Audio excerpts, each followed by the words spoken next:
Panic মানে আতঙ্ক। আতঙ্ক একটা সংক্রামক জিনিস। আমি যদি আতঙ্কিত হই, আমার পাশে আপনিও আতঙ্কিত হবেন, এবং আপনার আতঙ্কিত আচরণ আরেকজনকে আতঙ্কিত হওয়ার জন্য প্ররোচিত করবে বা ইনফ্লুয়েন্স করবে, প্রভাবিত করবে। আতঙ্কিত হওয়ার তো কোনো কারণ নাই। আপনি পেট্রোল পাম্পে গেলে তেল পাচ্ছেন, আপনি এখানে যে এসেছেন মোটরসাইকেল বা গাড়িতে করে, সেটা তেল চালিত বাহন। তো কি আটকাচ্ছে আমাকে বলেন? আজকে পর্যন্ত তেলের কারণে ব্যাহত হয়েছে কোন জিনিসটা? একটাও কিছু না। আপনি সুইচ টিপলে বিদ্যুৎ পাচ্ছেন, তাহলে সমস্যাটা কোথায়? আতঙ্কিত না হওয়াটা স্বাভাবিকতা রক্ষার একটা পূর্ব শর্ত। আতঙ্কিত হওয়া যাবে না। যদি কোনো কারণে সামনের দিকে কোনো সমস্যা হয়, সেটা আমরা কালেকটিভলি ফেস করব। এখানে তো আতঙ্কিত হওয়ার কিছু নাই। আর আতঙ্কিত হওয়ার কারণে আমাদের কি কোনো অলৌকিক সমাধান চলে আসবে? বরং আতঙ্কিত হয়ে আমরা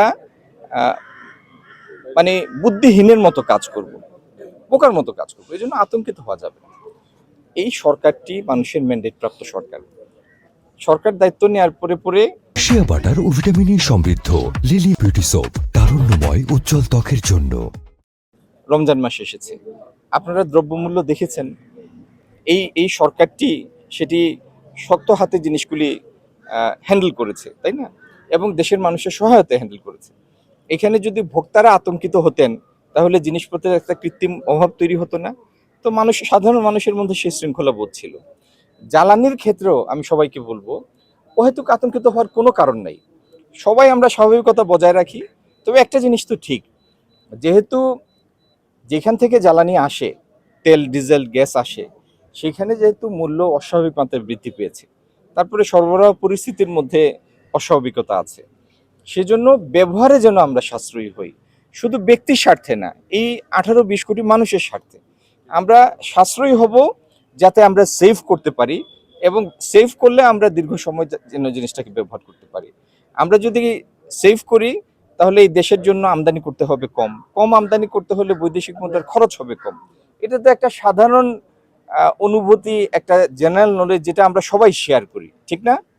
তো এই স্বাভাবিকতাটা বজায় রাখার জন্য আমার সবার কাছে অনুরোধ থাকে। কিছুদিন আগে 55-60 ডলার, সেটা $116 যাওয়ার পরেও এই মানুষের পছন্দের সরকারটি এখন পর্যন্ত আগের মূল্য ধরে রেখেছে। উদ্দেশ্য একটাই, এই মূল্য বৃদ্ধির কারণে যেন মানুষ কষ্ট না পায়। সেজন্য রাষ্ট্র, আমাদের প্রধানমন্ত্রী তারেক রহমানের নেতৃত্বে এই রাষ্ট্র যতক্ষণ পর্যন্ত মূল্য বৃদ্ধি না করে দেশের পরিস্থিতিটাকে স্থিতিশীল রাখতে পারবে, রাষ্ট্রের একটা আয় ব্যয়ের বিষয় আছে না, সেই পরিস্থিতিটা যতক্ষণ পর্যন্ত রাষ্ট্র টলারেবল মনে করবে, যতক্ষণ পর্যন্ত সহ্য করতে পারবে, ততক্ষণ পর্যন্ত এরকম বৃদ্ধিতে যাবে না।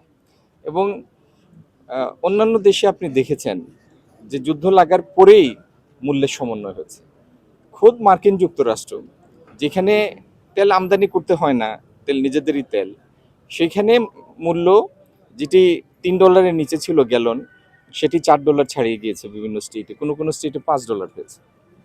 বাংলাদেশ একটা দরিদ্র রাষ্ট্র, তার আর্থিক সক্ষমতা অত্যন্ত সীমিত, সংকীর্ণ, তার রিসোর্স মোবিলাইজেশন সেটাও খুব কম। তারপরেও যেন আমাদের মানুষের ক্রয় ক্ষমতার মধ্যে এই মূল্যের অধিকারটা না পড়ে, সেজন্য এই সরকার কষ্ট করে হলেও এটি ধরে রেখেছে, এবং যতক্ষণ সম্ভব ততক্ষণ ধরে রাখবে।